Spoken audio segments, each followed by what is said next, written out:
first presenter is an artist and author who explores unusual, real places and events through his work. He has an MFA in art from the University of Arkansas and a passion for visual storytelling. He's over here, not over here. He has exhibited work throughout the U.S. and is a 2021 Artist 360 Award recipient and a 2022 recipient of the Arkansas Arts Council Individual Artist Fellowship Award. Please welcome Sean Fitzgibbon.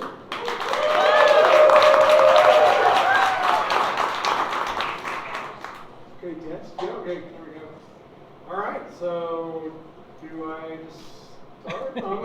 You want to start? Yeah, let's go. Yeah.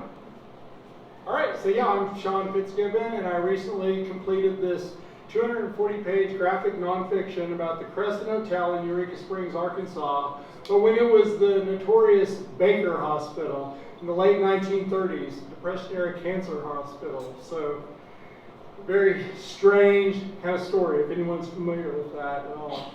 So yeah, one of my influences is my dad. He's an artist. That's a picture he did of me back when I was 5 years old. And we lived across the street from this old, creepy church. His studio was in this old, spooky church, full of like bats and old statues. And I spent a lot of time in there hanging out in the studio. And so it really had an effect on me, these kind of old places. I'm also a huge Hitchcock fan. I love the films of Alfred Hitchcock. As a kid, watched a bunch of it, but Hitch started out in the silent film era, so he knew how to tell stories visually without utilizing like dialogue, and so that had a profound effect on my work as well. Plus Norman Bates, Hotel, Crescent Hotel. Anyway, so in 2003, I got my master's in fine arts at the university, and I found this old dilapidated mannequin refurbishing warehouse. It had all these old mannequins from the turn of the century. And I capitalized on that. I did a whole series based on these old effigies that are in a time not their own. And then my wife and I traveled to Greece, and I'm still fascinated by displaced, architecture and sculpture forms in another era, that are kind of displaced and just old and ancient. And that carries through with my work. I've done a lot of documentary film art, production art. This is some local documentaries that I worked on, providing artwork locally, and that sort of documentary film style has carried through into my graphic storytelling. So, and okay, 2019, there was a grim discovery made on the grounds of the Crescent Hotel. There were these jars full of human remains, and these jars were whisked off to state crime labs for analysis, and they determined that they were from the late 1930s when it was the notorious Baker Hospital. And so, yeah, I've always been fascinated by Eureka Springs. It's a stair-step town.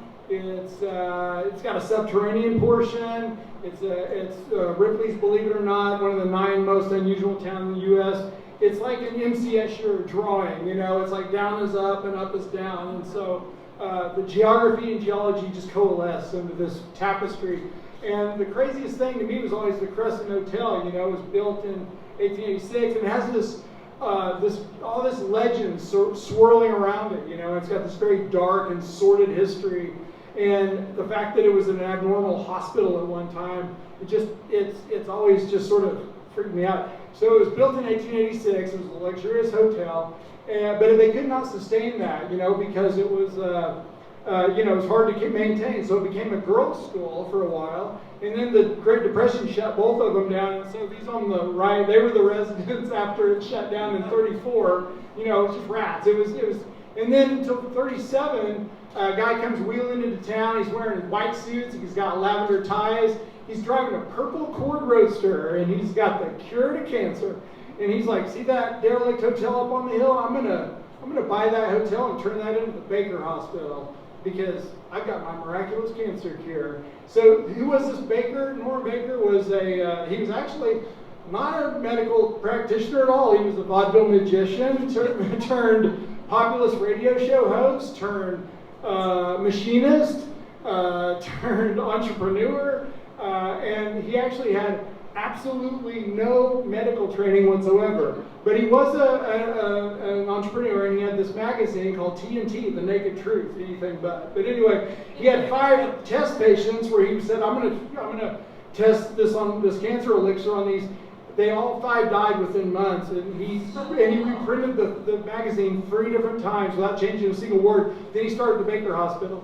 I was fascinated by this, so I interviewed people all over town, oral histories, and just scouring primary source material like old newspapers, letters, old correspondence, and it's just fascinating. And I met so many interesting people working on this book, and also just finding the visual resources, all kinds of objects and ephemera from the 1930s, and also it's set in the 30s, but it's in the Ozarks 1930s, so I had to be specific to that particular time and place and those styles, so that was very important.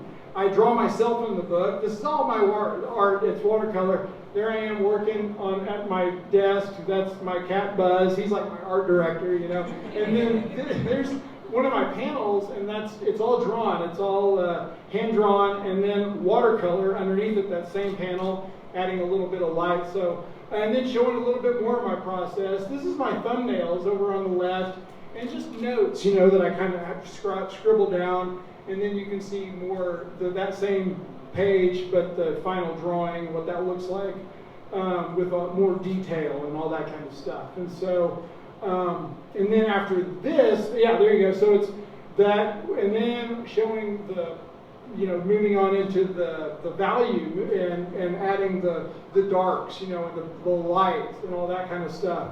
And once I do that, then I start adding color on top of that. It's all watercolor. And then digitally, I'll put the dialogue boxes, word balloons, all that kind of graphic novel stuff. Another bit of my process, showing it once again, finished drawings, and then I go in spotting blacks, because it's nighttime scenes, so there's a lot of black, shadows, it's all like, very dark. But, and I use color symbolically. Baker was obsessed with the color purple, so you can see purple throughout. Anyway, I did a Kickstarter campaign, and my book's available. And so I'm doing more What Follows is True books. I'm working now on the Plum Bayou Mountains in Scott, Arkansas, What Follows is True, Island of the Dolls in Mexico, and the Winchester Mystery House in San Jose, California. So yeah, that's what I'm working on, and check out my book if you're interested. So,